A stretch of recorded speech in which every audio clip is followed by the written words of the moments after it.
just bear with me for just a little while longer. We will have a quick run through of my topic and we will be just on our way. So without further ado, let's hop on to it.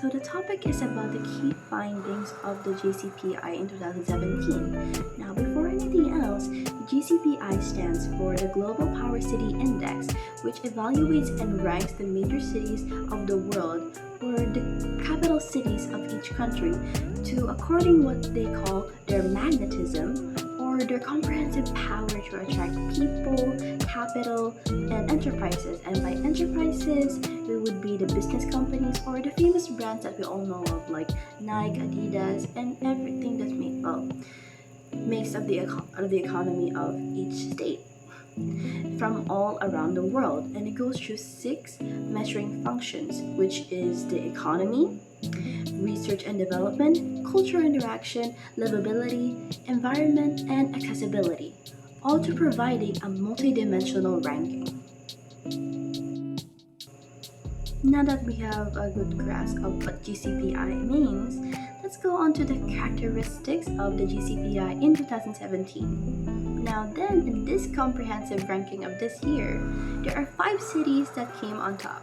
First place be London, and second would be New York. Coming up in third is Tokyo, followed by Paris and Singapore. All of them maintaining their respective positions from last year. And to boot, these cities have remained in the top 5 for 9 consecutive years. Coming up next is Sydney, coming in the 10th place, climbs 4 spots this year to edge its way into the top 10 for the first time in 7 years. Quite the impressive leap, and cities such as Los Angeles coming up in the 11th place, Beijing in the 13th, and San Francisco in the 17th have also largely improved their rankings from last year. And by region, the European cities on the whole scored highly in livability and environment, and the cities of Asia, which rank highly overall, earned stronger scores in economy.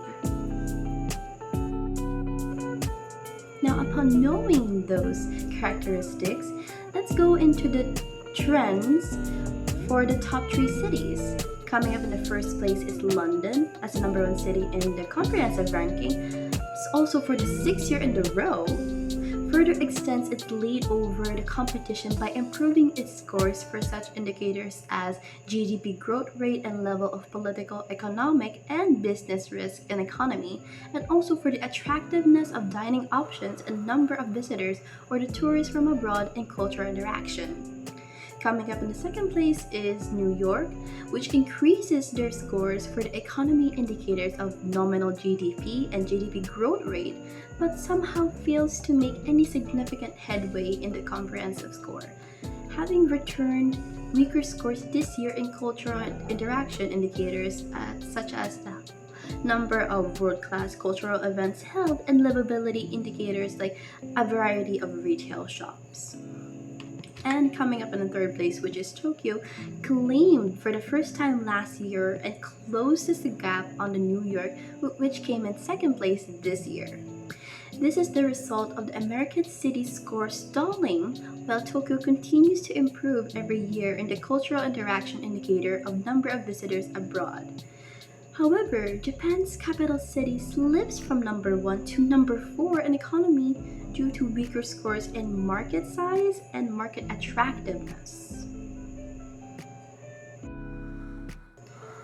As it is, the GCPI uses a wide range of functions to assess and rank the global potential and comprehensive power of a city, resulting into coming about of new cities in the GCPI for 2017, meaning that Dubai and Buenos Aires make their first ever appearance in the GCPI in 2017 with the respective comprehensive rankings of number 28 and number 40. And then Dubai boasts their strengths in cultural interaction coming in number 9 and economy coming in the number 11, mainly thanks to their strong evaluation for corporate tax rate and economy and number of luxury hotel guest rooms and cultural interaction. And But now, upon knowing about such results for emerging new cities in the GCPI 2017, here is where we conclude. The GCPI is all about grasping the strengths, weaknesses, and challenges of global cities in a continuously changing world, not only through a ranking, but also through analyzing that ranking's specific components. The chronological changes in the score over the past 10 years shows how cities around the world have seen their urban power affected relatively in the global context.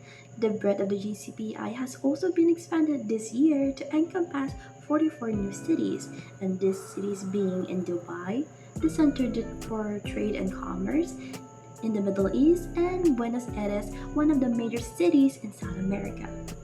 Now, GCPI is now in its 10th year of publication, following its initial release in 2008.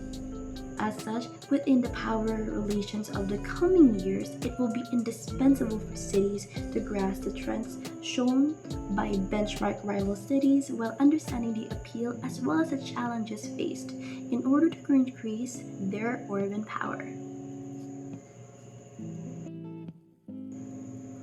And that's all, folks. We have reached the end of this video. Thank you again for watching up to this point. This will be the official end of our presentation. Again, thank you and goodbye!